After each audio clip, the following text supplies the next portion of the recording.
पण हे बौद्ध प्रतीक होतं. शंकरांचं प्रतीक कोरण्याचा प्रयत्न केलेला होता. नंतरच्या काळात आहे. हा स्तूप होणार होता. हा जो आहे हा स्तूप आहे.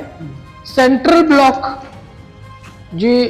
सेंट्रल ब्लॉक वर्शिप म्हणजे सेंट्रल ब्लॉक श्राईन ही जी पद्धती आहे ही बौद्धांमध्ये आहे. ही नंतरच्या काळात साधारण इसवी सनाच्या 5व्या शतकानंतर सेंट्रल ब्लॉक श्राईन कोरायला सुरुवात झालेली होती.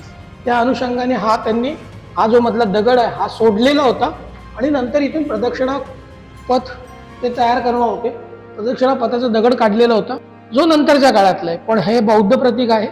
कितीही केलं तरी स्थापत्यानुसार बौद्ध प्रतीकानुसार बौद्ध स्थापत्य कलेच्या अनुषंगाने या लेण्या ज्या आहेत हे बौद्ध लेण्या होत्या. हे सेंट्रल श्राईन पद्धती आहेत. आपल्याला हे असे सेंट्रल ब्लॉक श्राईन जे आहेत ते बऱ्याचशा लेण्यांवरती बघायला मिळतं. जसं आपल्याला छत्रपती संभाजीनगर मधल्या बीबी का मकबऱ्याच्या पाठीमागे वरच्या भागातून लेणी आहे तिथे दिसतं. तसंच आपल्याला जोगेश्वरी लेणीवर दिसतं. तसंच आपल्याला मुख्य जिला गिरीपुरी लेणी किंवा तिला आपण घारापुरी आजच्या काळात म्हणतो या लेणीवर सुद्धा आपल्याला सेंट्रल ब्लॉक श्राईन जे आहे ते दिसतं. त्याच पद्धतीचा हा आहे. तर हे स्थापत्य कलेमधलं ज्यांना अभ्यास नसतो त्यांचा तो विषय नाही आहे. अडचणीचा विषय असतो त्यांना ते कळत नाही. पण हे बौद्ध स्थापत्य कलेमधलं चैत्यगृहाचं प्रतीक आहे.